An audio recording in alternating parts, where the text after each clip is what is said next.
May agreed the delay in the early hours of the morning at an EU summit in Brussels, ending the risk that Britain would leave the bloc without a deal on Friday but providing little new information on how she will resolve the country's biggest political crisis in more than 70 years.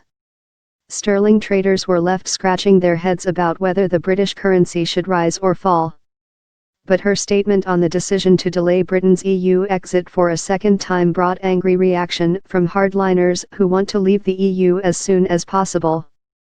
Arch-Eurosceptic Bill Cash described it as abject surrender. Does she also accept that the withdrawal agreement undermines our democracy, the constitutional basis of Northern Ireland, our right to govern ourselves, control over our laws, and undermines our national interest? Will she resign? He said.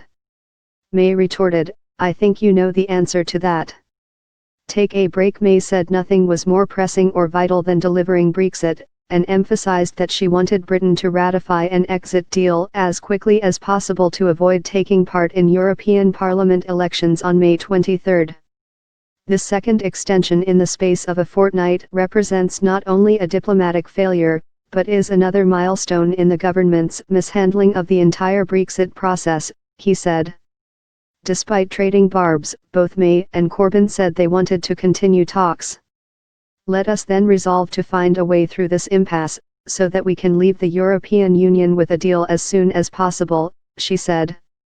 But the Eurosceptics in her party were in less reflective mood, warning May that if the result of negotiations with Labour was that they were asked to vote again on an unchanged deal, they would be ready to reject it for a fourth time. Perseverance is a virtue, but sheer obstinacy is not, said Eurosceptic Conservative Member of Parliament Marc Francois.